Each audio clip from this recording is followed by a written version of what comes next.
Hello friends, tax filing school के इस video में आपका स्वागत है। दोस्तों, अगर आप प्रॉपर्टी सेल करते हो और लॉन्ग टर्म कैपिटल गेन उस पर आपको हो रहा है तो उससे रिलेटेड बहुत सारे इंपॉर्टेंट अपडेट आ गए हैं। अपडेट से रिलेटेड बहुत सारे कंफ्यूजन भी है, तो उनको भी दूर करेंगे। कैसे आपको long term capital gain compute करना है, कितना इनकम टैक्स लगेगा, इस वीडियो को देखने के बाद आप खुद से कैलकुलेट करके पता भी लगा सकते हो। और पता लगाने के लिए हमारे पास कैलकुलेटर है, जहां पर डिटेल इंटर करोगे आपको बता देगा। ये कैलकुलेटर डाउनलोड करने का लिंक आपको नीचे डिस्क्रिप्शन में मिल जाएगा, चेकआउट कर लीजिएगा, फ्री ऑफ कॉस्ट है। अब जल्दी से अपडेट के बारे में जान लेते हैं। गवर्नमेंट ने क्या पुराना टैक्स रेट फिर से ला दिया हुआ है, नया टैक्स रेट हटा दिया हुआ है? तो ऐसा बिल्कुल नहीं है। अगर लॉन्ग टर्म कैपिटल गेन आपको प्रॉपर्टी पर होता है तो बजट 2024 में देखिए नया टैक्स रेट प्रपोज किया गया था जो कि 12.5% का था, लेकिन आज की डेट में इसको अमेंड कर दिया गया है। फाइनेंस बिल 2024 जब पार्लियामेंट में लाया गया तो वहां पर लगभग 45 अमेंडमेंट्स किए गए हैं और अमेंडमेंट नंबर 20 में आपको ये पॉइंट मिल जाता है। यहाँ पर आप इसको स्क्रीन पर पढ़ सकते हो। मैं सिंपली आपको यहाँ पर बता देता हूँ कि जो नया टैक्स रेट है वही एप्लीकेबल रहेगा। बट अगर आपने प्रॉपर्टी को 23 जुलाई 2024 के पहले परचेस किया हुआ है तब आप side by side old tax rate से जिसमें इंडेक्सेशन का बेनिफिट मिलता है उस हिसाब से भी कंप्यूट कर सकते हो। और कंप्यूट करने के बाद अगर ओल्ड टैक्स रेट के हिसाब से इनकम टैक्स कम बन रहा है, न्यू टैक्स रेट के हिसाब से इनकम टैक्स ज्यादा बन रहा है, तो न्यू टैक्स में जितना इनकम टैक्स ज्यादा बन रहा है ओल्ड टैक्स के हिसाब से उस अमाउंट को आपको इग्नोर कर देना है। एग्जाम्पल के जरिए मैं आपको समझाता हूं। न्यू टैक्स रेट के हिसाब से अगर आपका इनकम टैक्स 10 लाख बन रहा है और ओल्ड टैक्स रेट के हिसाब से आपका इनकम टैक्स 6 लाख बन रहा है, इसका मतलब हुआ कि न्यू टैक्स रेट के हिसाब से आपको 4 लाख का ज्यादा इनकम टैक्स बन रहा है, तो उस 4 लाख को आपको इग्नोर कर देना है। इनडायरेक्टली कहा जाए तो ओल्ड टैक्स रेट के हिसाब से जो इनकम टैक्स आ रहा है वही आपके लिए एप्लीकेबल हो जाएगा। जब बजट 2024 आया था, काफी लोगों ने पूछा कि आपने इंडेक्सेशन का बेनिफिट क्यों हटाया, तो गवर्नमेंट ने कहा कि हम इनकम टैक्स कंप्यूटेशन को सिंपल करना चाहते हैं। लेकिन ये जो अब अमेंडमेंट किया गया इससे जो इनकम टैक्स कंप्यूटेशन है थोड़ा सा और कॉम्प्लिकेटेड हो जाएगा। सबसे इंपॉर्टेंट है जो ओल्ड प्रोविजन है उसको लाया नहीं गया है, सिर्फ टैक्स कंप्यूटेशन के लिए उसका इस्तेमाल किया जाने वाला है। जो नया टैक्स प्रोविजन है वही एप्लीकेबल रहेगा। उसके अलावा यहाँ पर देखिए बहुत सारे कॉम्प्लिकेशन आने वाले हैं। जो डिडक्शन वगैरह आप लेते हो उनसे रिलेटेड, तो उनसे रिलेटेड एक सेपरेट वीडियो हम बनाएंगे। फिलहाल इस वीडियो में कंप्यूटेशन देख लेते हैं। अब ये चीज तो हमें पता चल गया कि इस अमेंडमेंट का बेनिफिट अगर आपको लेना है तो ओल्ड टैक्स रेट के हिसाब से भी कैलकुलेशन करना पड़ेगा और न्यू टैक्स रेट के हिसाब से भी कैलकुलेशन करना पड़ेगा। डिफरेंस क्या है? ओल्ड टैक्स रेट के हिसाब से कंप्यूटेशन करोगे तो यहाँ पर इंडेक्सेशन का बेनिफिट मिल जाता है, लेकिन जो टैक्स रेट होता है वो 20% होता है। बट जो नया टैक्स रेट आया हुआ है यहाँ पर इंडेक्सेशन का बेनिफिट आपको नहीं मिलता है, लेकिन जो टैक्स रेट है वो कम है 12.5%। अब जल्दी से मैं आपको बता देता हूं कि क्या इंफॉर्मेशन हमारे पास होते हैं, कैसे उनको यूज करना होता है। जब भी आप प्रॉपर्टी परचेस करते हो तो उसका अमाउंट हमें नोट डाउन करके रख लेना है और किस डेट को परचेस किया हुआ है। डेट अगर आपके पास नहीं भी है तो आपको पता होना चाहिए कि किस फाइनेंशियल ईयर में आपने परचेस किया हुआ है। फाइनेंशियल ईयर बहुत ही ज्यादा इंपॉर्टेंट है। अगर आप ओल्ड टैक्स रेट चुनते हो तो नए टैक्स रेट में जरूरत नहीं है। तो जैसे कि हमने देखिए 25 लाख का प्रॉपर्टी परचेस किया हुआ था और ये फाइनेंशियल ईयर 2007-8 में परचेस किया हुआ था। उसके बाद देखिए फाइनेंशियल ईयर 2013-14 में हमने अपने प्रॉपर्टी पर कुछ काम किया, मतलब एडिशन किया, कुछ एक नया कमरा वगैरह बनवा दिया, कुछ और एडिशन कर दिया, तो उसमें 5 लाख हमारा खर्चा हुआ था।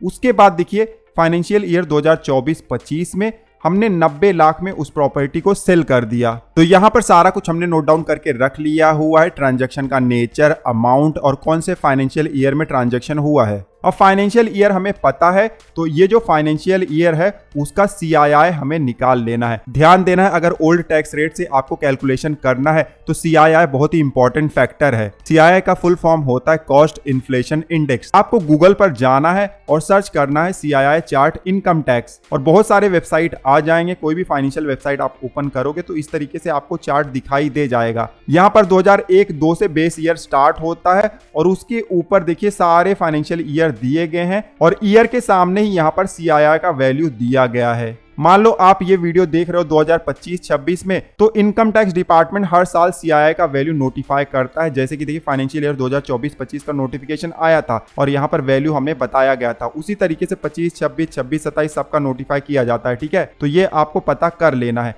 जब आपके पास इस तरीके से चार्ट होगा तो आप अपने कैलकुलेटर में जाइए। यहाँ पर सबसे पहले देखिए कि आपने प्रॉपर्टी सेल कब किया था। तो 24-25 में सेल किया था तो इसका CII वैल्यू क्या है 363। तो हमने ऑलरेडी नोट डाउन करके रखा हुआ है। उसके बाद आप देखिए कि आपने प्रॉपर्टी परचेस कब किया था। परचेस हमने किया हुआ है 2007-8 में। तो 2007-8 का CII वैल्यू क्या है, ये देखिए 129 है। ऑलरेडी हमने नोट डाउन करके रखा हुआ है, इस तरीके से आपको भी यहाँ पर मेंशन कर देना है। उसके बाद कौन से साल में हमने एडिशन किया हुआ था, 2013-14 में। तो इसका CII वैल्यू क्या है, तो 2013-14 में जाना है और यहाँ पर आपको वैल्यू दिखाई दे जाएगा, ये भी आप नोट डाउन कर लीजिएगा। तो ये सारा इंफॉर्मेशन इस तरीके से आप भर दो। भरने के बाद देखिए, जब भी आप प्रॉपर्टी ट्रांसफर करते हो तो बहुत सारे एक्सपेंसेस भी होते हैं। जो भी एक्सपेंसेस आपके हुए होंगे उनका टोटल करना है और इस बॉक्स में आपको इंटर कर देना है, क्योंकि ये भी अलाउड है। आपका कैपिटल गेन का अमाउंट कम हो जाएगा, टैक्स लायबिलिटी कम हो जाएगा, ठीक है। तो सारा डिटेल जब हमने भर दिया हुआ है तो ऑटोमेटिकली देखिए हमारा कैलकुलेशन तो हो गया है। लेकिन मैं यहाँ पर आपको थोड़ा सा समझाऊंगा ताकि आपको पता चले कि कैलकुलेशन होता कैसे है। अब जो सबसे इंपॉर्टेंट पॉइंट जिसके ऊपर गवर्नमेंट को क्रिटिसाइज किया जा रहा था कि गवर्नमेंट ने इंडेक्सेशन का बेनिफिट हटा लिया, वो इंडेक्सेशन का बेनिफिट काम कैसे करता है, जल्दी से हम वो जान लेते हैं। वही एक इंपॉर्टेंट फैक्टर है, बाकी कैलकुलेशन तो बहुत ही आसान है। आप देखिए, हमने प्रॉपर्टी परचेस किया था 25 लाख में, लेकिन जब कॉस्ट ऑफ एक्विजिशन हम क्लेम करने जाते हैं तो यहाँ पर देखिए 70 लाख का हम क्लेम कर सकते थे ओल्ड टैक्स रेट में। अब ये 25 लाख 70 लाख कैसे बन गया, उसका कैलकुलेशन मैं जल्दी से आपको बता देता हूँ। देखिए 25 लाख था, यहाँ पर कैलकुलेट हो गया है ऑटोमेटिकली। आपका भी ऑटोमेटिकली कैलकुलेट हो जाएगा। जब आप अमाउंट इंटर करोगे, CII इंटर करोगे तो कैलकुलेशन ऑटोमेटिकली हो जाएगा। कैसे कैलकुलेट होता है जल्दी से मैं आपको बता देता हूँ। सबसे पहले आपको ये देखना है कि किस साल में आपने प्रॉपर्टी सेल किया। तो 2024-25 में हमने सेल किया, तो उसका जो CII वैल्यू है वो आपको पहले लिखना है। फिर इसको डिवाइड करना है। किससे डिवाइड करना है, आपने जिस साल में परचेस किया हुआ था उसके CII वैल्यू से। तो यहाँ पर एक वैल्यू आ जाता है 2.814 का। ये जो हमारा वैल्यू आया हुआ है इसको हम मल्टीप्लाई कर देंगे परचेस वाले अमाउंट से।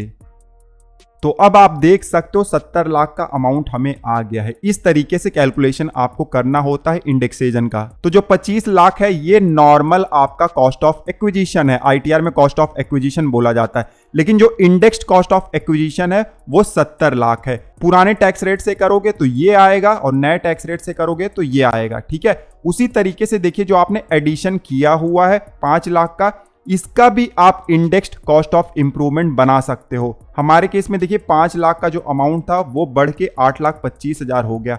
कैसे, सेम मेथड से ही। जिस साल में आपने सेल किया हुआ था उसका CII लिखना है, फिर इसको डिवाइड करना है जिस साल में आपने एडिशन किया हुआ है उस साल के CII से। मतलब 13-14 का CII क्या है, 220 रुपया। तो जो वैल्यू आएगा इसको आपको मल्टीप्लाई कर देना है कॉस्ट ऑफ इंप्रूवमेंट से, कॉस्ट ऑफ एडिशन से। तो यहां पर अमाउंट आपको आ जाएगा। इसको इंडेक्स्ड कॉस्ट ऑफ इंप्रूवमेंट कहा जाता है। तो इस तरीके से आप indexed cost of acquisition, indexed cost of improvement निकाल सकते हो। जो आपका एक्सपेंसेस होता है उस पे इंडेक्सेशन का बेनिफिट का कोई सेंस नहीं बनता है, क्योंकि जो एक्सपेंसेस होते हैं उस साल ही होते हैं जब आप ट्रांसफर करते हो, ठीक है। तो कैसे इंडेक्सेशन होता है कैलकुलेशन मैंने आपको बता दिया हुआ है। अब जो फुल कैलकुलेशन होता है वो किस तरीके से होता है जल्दी से मैं आपको वो भी बता देता हूं। अब सबसे पहले ओल्ड टैक्स रेट के हिसाब से कैसे कैलकुलेट हुआ है वो हम जान लेते हैं। 90 लाख का यहाँ पर हमारा सेल प्राइस है, जिसको full value of consideration ITR में कहा जाता है। उसके बाद इसमें से जो हमारा इंडेक्स्ड कॉस्ट ऑफ एक्विजिशन है माइनस हो जाएगा। तो 70 लाख जो हमारा इंडेक्स्ड कॉस्ट ऑफ एक्विजिशन था 90 में से माइनस हो गया। उसके बाद जो हमारा कॉस्ट ऑफ इंप्रूवमेंट था 8,25,000 का, वो भी माइनस हो जाएगा 90 लाख में से, ठीक है। उसके बाद जो हमारा एक्सपेंसेज है ये भी माइनस हो जाएगा 90 लाख में से। तो यहाँ पर जो कैपिटल गेन अब बचता है 10,90,000 के आसपास बचता है। उसके बाद अगर आपने कोई डिडक्शन क्लेम करना है तो यहाँ पर आप कर सकते हो सेक्शन 54 का डिडक्शन। जैसे कि आपने हाउस प्रॉपर्टी सेल किया और उसके बाद आपने नया हाउस प्रॉपर्टी परचेस भी कर लिया हुआ है, तब आप सेक्शन 54 का डिडक्शन क्लेम कर सकते हो। कुछ लोग अगर परचेस नहीं कर पाते हैं तो जो लॉन्ग टर्म कैपिटल गेन हुआ है उसको लॉन्ग टर्म कैपिटल गेन का अकाउंट आता है एक बैंक में, वो अकाउंट खुलवाकर उसमें अगर आप डिपॉजिट कर देते हो तो भी सेक्शन 54 का आप क्लेम ले सकते हो, ठीक है। हमारे केस में अभी हम इसको इग्नोर कर देते हैं, मान लेते हैं कि हमने कुछ नहीं किया हुआ है। तो लॉन्ग टर्म कैपिटल गेन हमें इतना हो जा रहा है और डिडक्शन नहीं है, तो फाइनल अमाउंट भी हमारा इतना बच रहा है। इसके ऊपर 20% टैक्स लगेगा, तो 2,18,000 के आसपास हमारा टैक्स बन रहा है। ध्यान देना, सेज वगैरह को अभी हम इग्नोर कर देते हैं, ठीक है। अब नए टैक्स सिस्टम में आएंगे तो यहाँ पे जो पैटर्न है सेम है, फुल वैल्यू ऑफ कंसिडरेशन है उसमें से कॉस्ट ऑफ एक्विजिशन माइनस होगा। ध्यान देना यहाँ पर इंडेक्स्ड कॉस्ट ऑफ एक्विजिशन नहीं है, जो नॉर्मल आपका परचेस प्राइस है वही माइनस होगा। उसके बाद कॉस्ट ऑफ इंप्रूवमेंट, जो एडिशन आपने किया हुआ था वो भी नॉर्मल रेट से ही होगा, यहाँ पर भी इंडेक्सेशन का बेनिफिट नहीं मिलता है। तो 5 लाख और उसके बाद एक्सपेंसेस भी माइनस हो गया। तो यहाँ पर कैपिटल गेन का अमाउंट आप देख सकते हो 59,50,000 आ गया। ऊपर देखिए सिर्फ 10 लाख का आ रहा था और यहाँ पर 59 लाख हो गया है। अब डिडक्शन कुछ होगा तो आप माइनस कर सकते हो, हम मान लेते हैं कि नहीं है। नीचे जो टैक्सेबल कैपिटल गेन है 59 आ गया है, इसके ऊपर टैक्स रेट अब लगेगा 12.5% का। तो टैक्स हमारा हो गया है 7,43,000 के आसपास। टैक्स रेट कम है लेकिन इंडेक्सेशन का बेनिफिट नहीं मिला, तो आप देख सकते हो टैक्स लायबिलिटी कितना ज़्यादा हो गया है। ओल्ड टैक्स रेट के हिसाब से टैक्स लायबिलिटी 2,18,000 हो रहा था और नए टैक्स रेट के हिसाब से 7,43,000, लगभग 5 लाख से ज़्यादा का डिफरेंस है। तो जो ये डिफरेंस है उस अमाउंट को इग्नोर कर दिया जाएगा, मतलब जो ओल्ड टैक्स रेट के हिसाब से टैक्स लायबिलिटी बना था वही आपका फाइनल टैक्स लायबिलिटी बनेगा लॉन्ग टर्म कैपिटल गेन पे। तो दोस्तों अगर आपको लॉन्ग टर्म कैपिटल गेन हो रहा है प्रॉपर्टी सेल करने पर, तो इस तरीके से इनकम टैक्स कंप्यूट किया जा सकता है। जो लेटेस्ट अमेंडमेंट हुआ है उसके हिसाब से हमने कंप्यूटेशन किया और कैसे टैक्स लायबिलिटी बनेगा वो भी मैंने बता दिया है। कोई भी क्वेरी है इस वीडियो से रिलेटेड तो आप नीचे कमेंट कर सकते हो। Long term capital gain property पर अगर हो रहा है तो ITR में कैसे दिखाना है, ऑलरेडी ITR 2 ITR 3 का वीडियो हमने बनाया हुआ है, प्लेलिस्ट आपको स्क्रीन पर दिखाई दे रहा है, क्लिक करके चेकआउट कर सकते हो। इस वीडियो में बस इतना ही, मिलते हैं आपसे अगले वीडियो में, तब तक आप हंसते रहो, मुस्कुराते रहो, धन्यवाद।